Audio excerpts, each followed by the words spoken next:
बिस्मिल्लाहिर्रहमानिर्रहीम। अस्सलाम वालेकुम वीवर्स। आज हम बनाने जा रहे हैं मज़ेदार से ड्रम स्टिक्स। तो चले आए स्टार्ट करते हैं। जैसे कि आप देख सकते हैं ये मैंने लेग पीसेस लिए हैं चिकन के, जिनको कि हम ड्रम स्टिक्स भी कह सकते हैं, ठीक है। और इस तरह से इनको कट्स लगा लिए हैं अच्छे से। ये तकरीबन मैंने 10 से 11 पीसेस लिए हैं, ठीक है।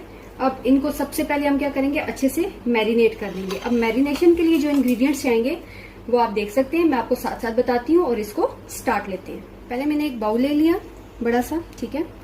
अब मैंने क्या किया कि ये जो ड्रम स्टिक्स हैं, कुछ मैंने स्किन के साथ लिए हैं और कुछ विदाउट स्किन लिए हैं, क्योंकि कुछ को स्किन वाले पसंद है और कुछ को विदाउट स्किन। तो मैंने दोनों तरह से इनको यूज किया है। इनको पहले हम अच्छे से एक बाउल में ट्रांसफर कर लेते हैं। बड़े से कट्स अच्छे से और गहरे लगाइएगा, ताकि जो मसाला है वो अच्छे से इनमें मिक्स हो जाए। सबसे पहले मैं इसमें डाल रही हूँ अदरक लहसुन का पेस्ट, जो कि मैंने लिया है 1 टेबलस्पून।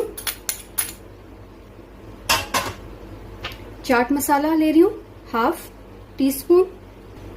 नींबू का रस ले रही हूँ इसमें मैं तकरीबन 2 टेबलस्पून। मिक्स मसाला 1 tablespoon. White paper 1/2 teaspoon. Black pepper में यूज कर रही हूँ 1/2 टीस्पून। और सॉल्ट में 1 टीस्पून यूज कर रही हूँ। आप जरूरत के मुताबिक यूज कर सकते हैं।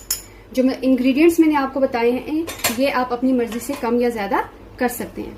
इसके अलावा मैंने लिया है तकरीबन 4 टेबलस्पून योगर्ट, और उसको अच्छे से इस तरह से फेंट लिया था। ये भी डल जाएगा इसके अंदर।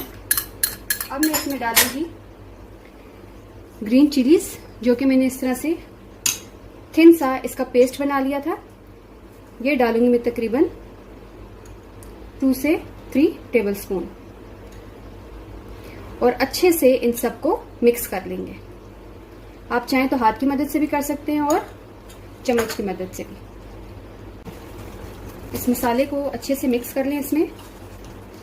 और इसको मिक्स करने के बाद हम तकरीबन 2 घंटे के लिए मैरिनेट होने के लिए छोड़ देंगे।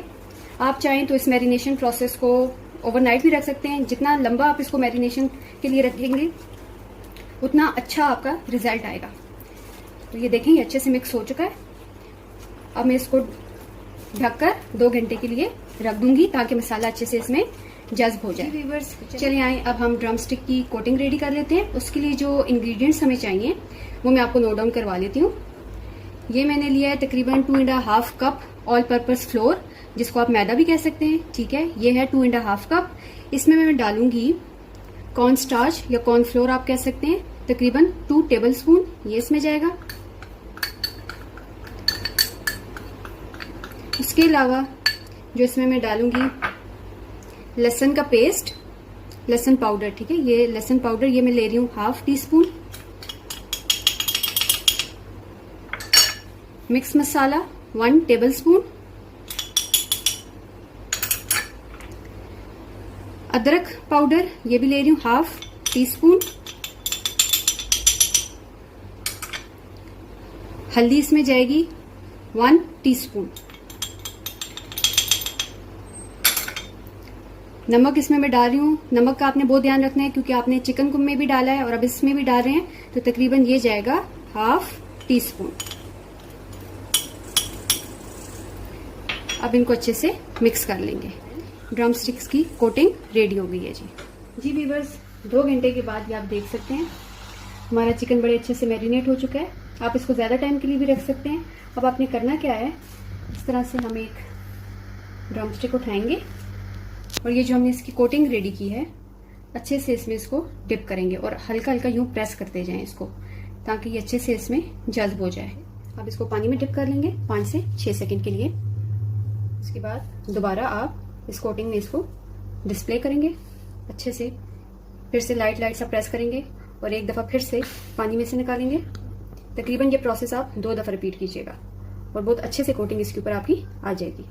इसी तरह से आपने बाकी ड्रम स्टिक्स को भी अच्छे से कोट कर लेना है। और उसके बाद हम इसको करेंगे डीप फ्राई।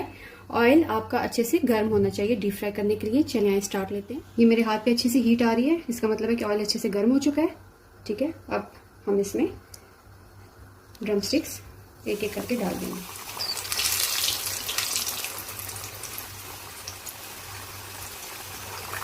दो से 3 मिनट तक एक साइड को अच्छे से करेंगे, फिर 2 से 3 तकरीबन 3 मिनट के बाद हम इसकी साइड चेंज कर देंगे। जी व्यूवर्स, ये मैंने अच्छी तरह से एक साइड से 3 मिनट तक पका लिया। अब मैं दूसरी साइड से भी इसी तरह करूँगी और मैं आपको डिश आउट करके बताती हूँ।